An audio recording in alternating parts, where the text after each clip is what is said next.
Halo, assalamualaikum warahmatullahi wabarakatuh. Salam sejahtera bagi kita semua, sahabat Ona dimanapun kalian berada. Balik lagi di channel Keahlian Ona. Hari ini aku mau ngebahas tentang pengenalan pedal pada mobil manual.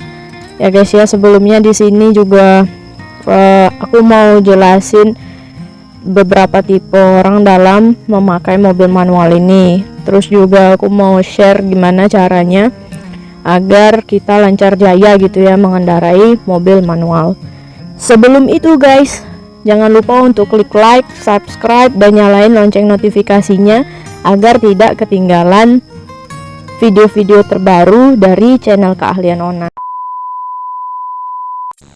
Oke guys, langsung aja. Sebelum berangkat itu biasanya kita kan di mobil itu menyesuaikan spion kanan, spion kiri, terus juga kaca bagian tengah. Di sini juga kita biasanya itu menyesuaikan kursi ya guys ya. Sangat penting ini posisi kursi karena untuk kaki kita biar nyampe ke pedal ya guys ya. Nih bisa dilihat kayak aku nggak nyampe nih guys ke pedalnya kalau kursinya nggak dimajuin. Jadi aku majuin dulu ya guys ya. Oke guys, ini kursinya udah aku majuin. Hal utama yang pengen aku kasih tahu itu posisi kaki ya guys ya. Posisi kaki kita usahain serileks mungkin. Jangan sampai dia terlalu lemah ataupun cepat lelah.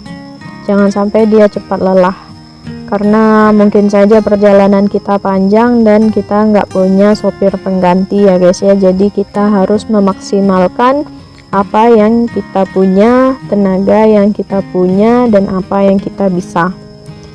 Jadi guys, awal-awalnya itu posisi kaki itu harus tetap nempel sama bagian bawah ya guys ya. Jadi kayak gini, jangan sekali mengangkat kayak gini, karena ini menyebabkan paha luar itu akan pegel ya guys ya, dan tidak menutup kemungkinan juga akan cepat kram, menyebabkan kaki kita kram. Jadi posisi terbaik saat berkendara mobil itu bagian tumitnya ditempelkan di bagian bawah. Mobil apapun ya guys ya, manual kah, matic kah, kayak gini posisi yang paling nyaman. Nah selanjutnya ada juga beberapa tipe orang yang enggak bisa pakai alas kaki ya guys ya. Ini juga masalah nih sebenarnya, kebiasaan. Ini biasanya tuh saat belajar dia memang nggak pakai alas kaki. Nah saranku buat kalian yang baru belajar, usahainlah untuk belajar dengan menggunakan alas kaki ya guys ya. Biar apa? Biar kaki kalian nggak lecet guys, nggak sakit, nggak berbekat, nggak merah. Karena ini kan pedalnya ini bergaris-garis ya, pedalnya ini bergaris-garis. Jadi kalian tuh kalau pakai alas kaki dia nggak bakal ngecap ke kaki kalian, nggak bakal buat merah kaki kalian. Jadi dia ada penghalang dari alas kaki itu sendiri. Jadi saran aku juga, langkah baiknya kalian berkendara itu memakai alas kaki. Waktu kita ngidupin mobil itu, saat kita mau nurunin rem tangan, usahain guys kita menahan dari pedal rem ini. Agar apa? Agar mobil kita nggak maju ataupun nggak mundur. Jadi saat kita rem tangannya itu kita lepas, rem kaki ini dapat menstabilkan mobil agar tidak maju ataupun tidak mundur. Nah setelah rem tangan kita lepas, ini posisi mobilnya ceritanya hidup ya guys ya. Jadi setelah kita lepas tadi, koplingnya kita tahan, lalu kita masukkan gigi satu. Nah, setelah masuk gigi 1 guys, rem ini pelan-pelan kita lepas, lalu kita pindah ke gas. Kopling ini tetap ya, tetap. Jadi saat kita mau ngegas, kopling ini pelan-pelan kita angkat ke atas, dan gas ini pelan-pelan juga kita tekan ke bawah. Jadi sistemnya itu guys, kopling ini naik, gas itu turun. Kopling ini naik, gas itu turun. Jadi kayak gitu kurang lebih ya guys ya. Setelah masuk gigi 1, kita jalan. Ini kaki ini kalau misal kalian pegel gitu ya, kalian bisa posisi kayak gini aja, gak apa-apa, nggak menyalahin aturan, enggak, karena posisi jalannya kan nggak terlalu gimana-gimana ya kalau sepi. Cuma kalau rame, kaki kiri mesti standby ya guys ya, walaupun dia posisi santai tapi dia mesti standby. Nah, posisinya tadi kan udah masuk gigi 1 dan kita udah jalan.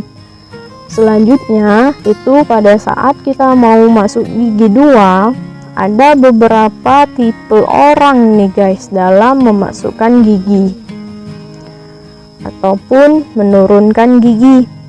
Nah, tipenya itu ada yang injek rem dulu baru kopling, lalu masukkan gigi 2.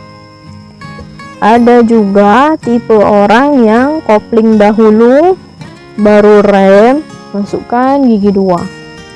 Atau bahkan ada orang yang injek kopling aja lalu masukkan gigi 2.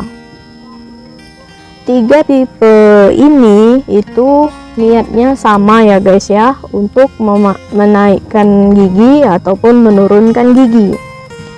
Tetapi jika saya dipilih atau ditanya bagus yang mana nih Kak Ona, bagusan yang rem dahulu baru kopling.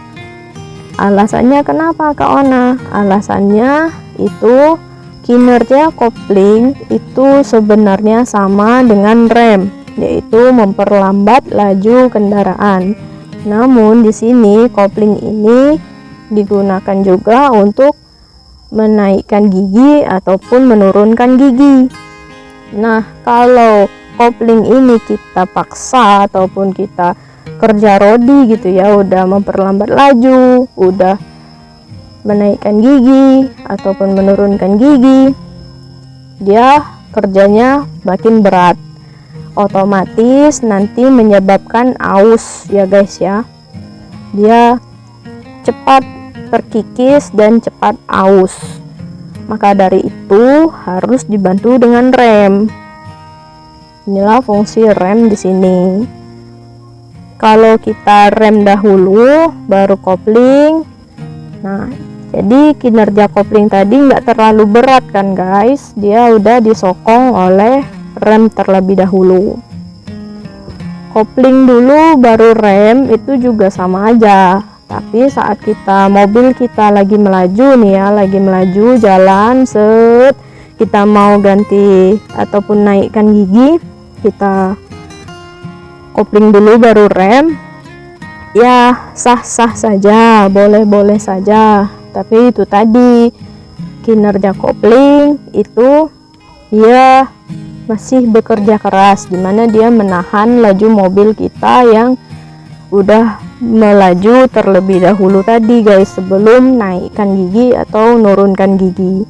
Jadi kalau disuruh pilih yang mana, baik yang mana, kalau menurut aku baik yang rem dulu baru kopling. Jadi gitu ya guys ya. Nah, ini juga berlaku untuk menurunkan gigi. Menurunkan gigi itu gimana Kak? Posisinya bisa jadi waktu kita mau menyimpang. Pada saat disimpangkan kita harus stop ya, biar bisa melihat kanan dan melihat kiri, ataupun melihat keadaan baik atau tidak, waktu yang pas untuk kita berbelok. di sini yang kita tekan ataupun tahan itu tentu rem dan kopling. Nah, jadi gitu ya guys ya.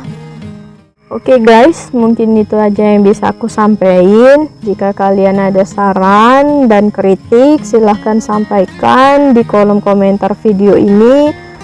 Nanti insya Allah aku baca dan aku balas. Jangan lupa klik subscribe ya guys ya, bantu channel ini berkembang agar aku lebih semangat lagi dalam membuat video-video terbaru. Sampai jumpa di next video. Aku minta maaf apabila ada salah kata. Wassalamualaikum warahmatullahi wabarakatuh.